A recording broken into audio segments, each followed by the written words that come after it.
Hello, I'm Sharon, a 26-year-old high school teacher. I've always believed in the quiet magic of everyday life, a belief that seemed to hold true until I met Alex. Our relationship blossomed rapidly, a whirlwind romance that caught me by surprise. When Alex suggested I meet his parents, I anticipated a normal family introduction. However, the reality was far from what I had expected.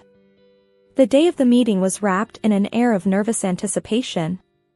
As a natural redhead, I've always stood out, but I never imagined it would become a point of contention. We arrived at Alex's parents' home, a quaint suburban house with a well-tended garden. Alex, sensing my anxiety, gave my hand a reassuring squeeze. "Don't worry, Sharon. It'll be fine," he said, trying to comfort me. Yet, the moment we entered, I felt like I had stepped onto unwelcoming territory. Mrs. Johnson, Alex's mother, greeted us with a polite but forced smile. Her eyes, however, narrowed slightly as she took in my appearance. "Oh, a redhead," she said, her tone laced with a hint of disdain. "You know what they say about redheads. They're always the ones to watch out for." I felt my face flush with embarrassment, the comment catching me off guard. Alex, clearly upset by his mother's words, responded with a hint of irritation in his voice. "Mom, that's an old wives' tale. Sharon is nothing like that." Mr. Johnson, who seemed younger than his years, stood by, nodding in agreement with his wife's assessment, but not contributing his own words to the conversation. Attempting to defuse the tension, I tried to turn the comment into a joke. "Well, the only thing I'm guilty of cheating on is my diet," I said, forcing a laugh. However, my attempt at humor fell flat. Mrs. Johnson's expression remained unamused. She turned to Alex, her voice firm and serious. "Alex, she's not right for you. We cannot approve of this." Alex's face grew stern, and he took a step forward, his voice laced with determination. "Mom, Dad, I love Sharon. If you can't accept her, then we'll have to do without your blessing." The rest of the visit passed in a blur of strained politeness and unspoken judgments. As we left, I couldn't shake off the feeling of being unfairly judged and labeled, all because of my hair color. After the unsettling encounter with Alex's parents, we decided to have a small, intimate wedding. It was just us and a few close friends in a little chapel downtown. The absence of Alex's family hung in the air, but we were determined to make the best of our day. On the morning of our wedding, as I was getting ready, my best friend and maid of honor, Sarah, tried to lighten the mood. "Sharon, you look stunning. Alex won't know what hit him," she said with a wink, helping me with the final touches. I smiled, grateful for her support. "Thanks, Sarah. I just wish Alex's parents could see past, well, my hair." Sarah frowned. "Forget about them, Sharon. Today's about you and Alex. It's your love that matters, not their approval." The ceremony was simple yet beautiful. As I walked down the aisle, I saw Alex waiting for me, his eyes brimming with love and emotion. In that moment, all my worries faded away. Alex whispered as I reached him, "You're the most beautiful thing I've ever seen, Sharon." During the vows, Alex held my hands tightly. "Sharon, I may not have my parents here today, but standing with you, I know I have everything I need. You're my family now," he said, his voice cracking with emotion. I replied, my own voice filled with emotion, "Alex, I promise to stand by you, through challenges and joys. Your heart is my home." After the ceremony, our little group celebrated at a local restaurant. The laughter and joy around us were a stark contrast to the rejection we'd faced. Yet, in that small, cozy setting, I felt a sense of peace and belonging. As we cut the cake, Alex said jokingly, "Well, I guess this makes us official partners in crime now, right? Partners against the world?" I laughed, feeling a surge of happiness and love. "Absolutely, partners against the world." That night, as we returned home, Alex held me close. "Sharon, I know today wasn't what we initially dreamed of. But having you by my side makes it perfect." I nestled into his embrace, feeling a sense of completeness. Our quiet wedding, though not grand, was a profound declaration of our love and commitment, a testament to our strength together, despite the odds. After the wedding, Alex and I hoped things would settle down, but the dinners at his parents' house only grew more tense. Each visit was like walking on eggshells, with his mother's thinly veiled comments and the forced politeness of his father.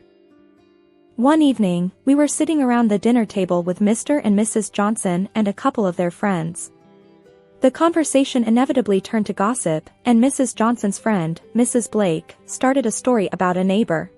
And would you believe it? Caught red-handed, cheating with the gardener.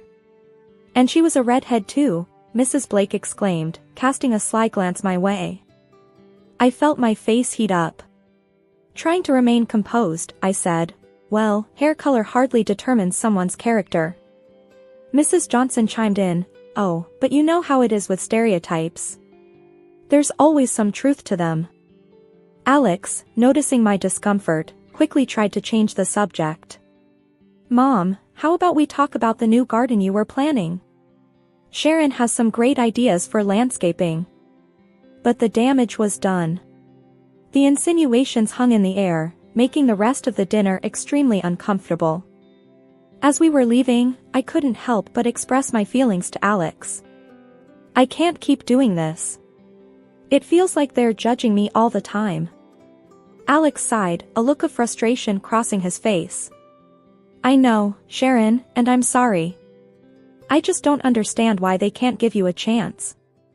On the drive home, we were both quiet, lost in our thoughts. The constant strain of these dinners was taking a toll on me, and I wondered how long we could endure this. The dinners at Alex's parents' house had always been a source of anxiety for me, but they became increasingly difficult when his mother started asking me uncomfortable questions. One such evening, I had reluctantly agreed to accompany Alex, hoping things might be different. But as we sat down for dinner, Mrs. Johnson's intrusive questioning began. So, Sharon, tell me about your work. How many male teachers are there at your school? Mrs. Johnson asked, her tone casual but her eyes sharp. I was taken aback by the directness of her question. There are a few, but I haven't really counted. Why do you ask? Mrs. Johnson leaned forward, her voice laced with insinuation. Just curious. Any of them particularly handsome? I could feel my face flush with discomfort. I really don't think of my colleagues that way, I replied, trying to keep my voice even. Alex, noticing my discomfort, chimed in, Mom, why does that matter? Sharon's committed to me, and that's all there is to it. Mrs. Johnson waved her hand dismissively. I'm just making conversation, dear. No need to get defensive.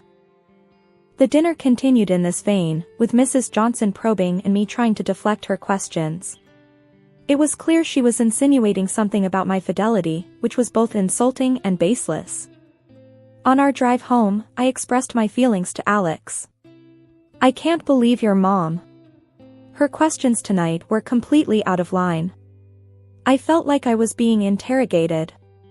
Alex sighed, his hand tightening on the steering wheel. I know, Sharon, it's ridiculous. I don't understand why she's acting like this. That's it, Alex. I don't think I can go back there. It's too much for me, I said, the decision weighing heavily on me but feeling necessary for my own peace of mind. Alex was silent for a moment before responding, I get it, Sharon. And I'm sorry. It's not fair to you. I'll talk to them about it. From then on, I stopped attending the dinners. Alex would go alone, and each time he left, I felt a mix of relief and sadness. Relief that I didn't have to face the awkwardness, and sadness at the rift growing within his family because of me. It had been several weeks since I decided to step away from the uncomfortable dinners at Alex's parents' house. This decision, though made to preserve my sanity, led to a series of unsettling revelations that Alex brought home from his solo visits. Each account seemed more incredulous than the last, leaving us in a state of constant bewilderment and frustration. One such evening, as we curled up on our sofa, the comforting warmth of our home contrasted sharply with the cold tension Alex had carried back. He seemed particularly distressed, his normally calm demeanor replaced by a look of utter disbelief. "Sharon, I'm not sure how to even start explaining what happened tonight," Alex said, his voice heavy with unease. "What happened?" "You look really upset, Alex," I replied, my heart starting to race with worry. He took a deep breath, choosing his words carefully. "You know I've been going to these dinners alone, right? Well, tonight, Mom took it to another level. She had invited several young women over. It wasn't just a friendly gathering, Sharon. It felt like she was setting up dates for me, as if I wasn't already married." I felt a mix of shock and disbelief wash over me. Setting up dates? But why would she do that? Does she not realize we're married and committed to each other? I tried to make sense of it all, Alex continued, his frustration growing. I asked her outright why she was doing this. Her response was simply that she wanted me to keep my options open. As if our marriage was just a temporary arrangement. Options open? I echoed, incredulous. That's absurd, Alex. We took vows. This isn't some casual fling that she can just dismiss. Alex nodded, his hands clenched in frustration. Exactly. I told her that I'm committed to you, that you're my wife and I love you. But she just seemed to brush it off, as if our marriage was some sort of juvenile phase. The conversation left us both reeling. The next morning, as I recounted the incident to my friend Sarah over a cup of coffee, her reaction mirrored my own. "That's outrageous, Sharon. How can his mother blatantly disrespect your marriage like that? It's almost like she's trying to sabotage it," Sarah exclaimed, her eyes wide with shock. "I don't know, but I can't keep dealing with this. It's like she's living in denial," I replied, feeling drained just thinking about it. Alex and I agreed that we needed to create some distance from his parents. This decision, though difficult, was necessary to protect our marriage from the constant undermining and disrespect. However, the following weeks, though void of direct confrontation, carried an undercurrent of unease and tension. As the days passed, I found myself constantly reflecting on Mrs. Johnson's actions. Her blatant attempts to set Alex up with other women, right under our noses, were a direct attack on our relationship. I wondered what we had done to deserve this treatment. Why was she so intent on destroying our happiness? Alex, too, was deeply troubled. "I just don't understand her, Sharon. Why can't she see how happy we are together? Why can't she accept our marriage?" The distance we created from Alex's parents brought a temporary peace, but that calm was shattered one ordinary school day. I was in the teacher's lounge when Mr. Davis, the school principal, approached me with a concerned expression. "Sharon, can I have a word with you in my office?" he asked in a tone that immediately set me on edge. "Of course, Mr. Davis," I replied, my mind racing with possibilities. In his office, Mr. Davis closed the door and gestured for me to sit. "Sharon, I had a rather unusual visitor today," he began, his brows furrowed in disapproval. My heart sank. "Who was it?" "Your mother-in-law, Mrs. Johnson," he said. "She was asking some very personal questions about you, your behavior at school, and your interactions with male colleagues." I was stunned into silence. The idea that Mrs. Johnson would go to such lengths was beyond belief. "What did you tell her?" I managed to ask, my voice barely above a whisper.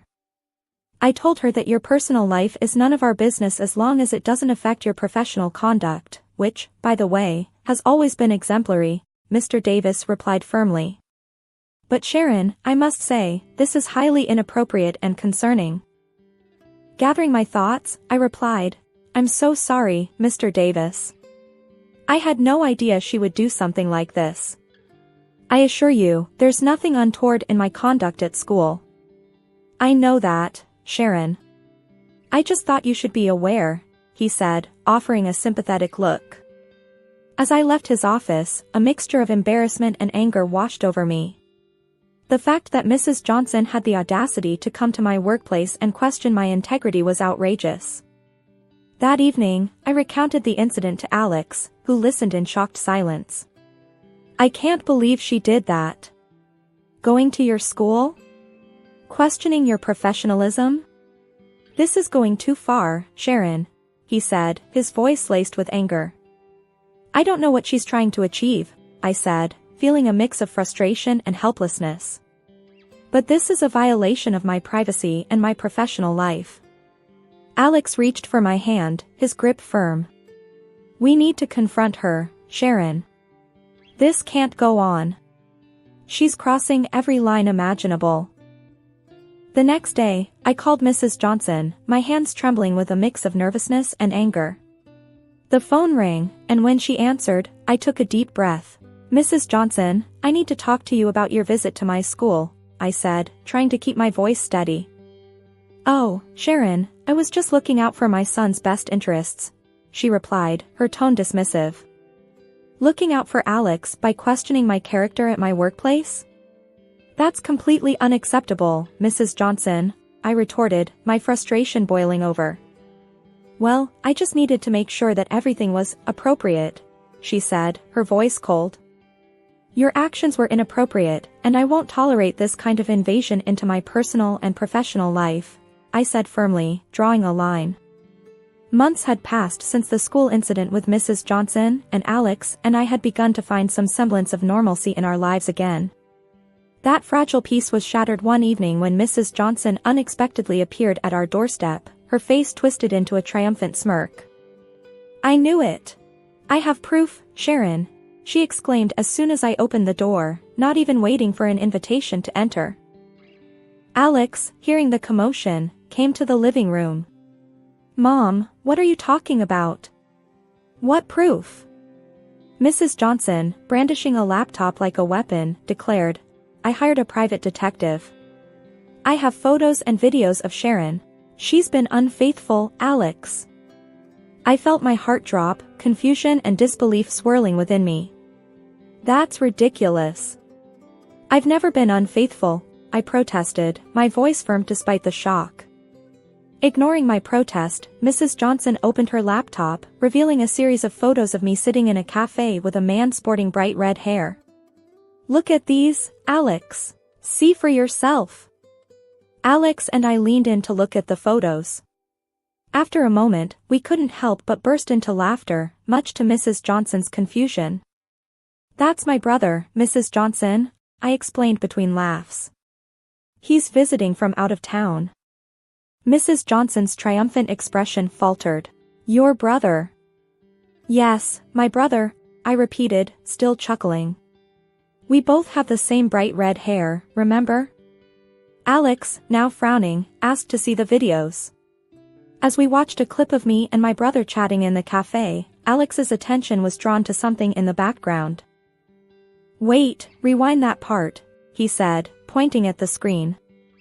We all watched as, in the background of the video, an older man and a younger woman were sitting at a nearby table, engaged in a rather intimate moment.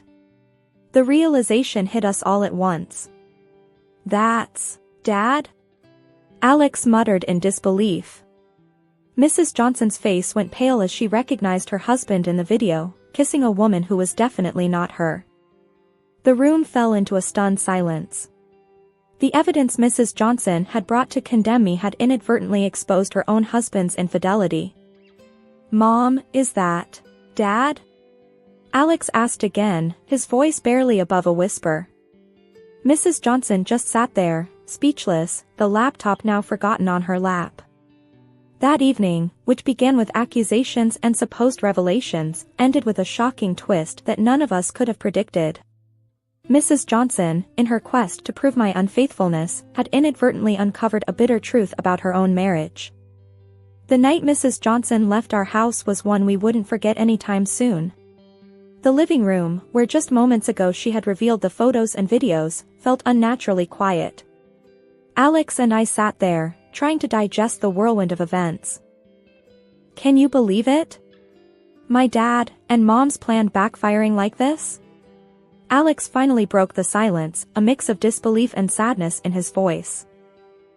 It's surreal, I replied, still feeling a bit numb. She was so intent on proving me wrong, she didn't see the bigger picture. Alex sighed heavily, looking out the window. I feel like I don't even know my parents anymore. This whole thing, it's just a mess. I nodded in agreement, feeling a pang of empathy for him. I'm sorry, Alex. This must be really hard for you. He turned to face me, his expression softening. You know, in a weird way, I'm grateful for your strength through all this. You could have easily walked away from the drama. I reached out, taking his hand in mine. I wouldn't do that. We're in this together, remember? Over the next few days, Alex's phone was bombarded with calls and messages from his mother. She was frantic, seeking someone to confide in, but Alex wasn't ready to talk. He needed time to process the betrayal and the unraveling of his family. One evening, as we were prepping dinner, Alex brought up the subject again. I spoke to Dad today, he said, chopping vegetables a bit more forcefully than necessary. And, how did that go? I asked, curious yet apprehensive. He admitted everything. Said it had been going on for a while. He's moving out, and they're talking about divorce. Alex's voice was flat, almost detached. That's tough, Alex. I'm sorry you have to go through all this. I reached out to squeeze his arm. He shrugged, a sad smile on his face. It's weird. I'm angry, but also relieved that the truth is out. No more secrets and lies. As the days turned into weeks, the reality of his parents' impending divorce began to sink in. We had many long conversations about trust, honesty, and the complexities of relationships. One night, curled up on the couch, Alex shared his thoughts. You know, Sharon, all this with my parents, it's made me realize how important honesty is. And how much I value what we have. I leaned against him, feeling a sense of solidarity. I agree. It's been a roller coaster, but it's also shown us how strong we can be together. Exactly. We've weathered this storm as a team. It's not been easy, but I feel like we can handle anything now, Alex said, a note of determination in his voice. In the weeks that followed, we saw less of Mrs. Johnson. The revelation of her husband's affair and the subsequent fallout had taken its toll on her. Despite everything, I couldn't help but feel a twinge of sympathy for her. But still I couldn't forgive her. Not now. Maybe someday I'll be able to forget about what she did to me. Today, I am completely passionate about my husband, and we are expecting a baby soon. And who knows, he'll probably be as red-haired as me.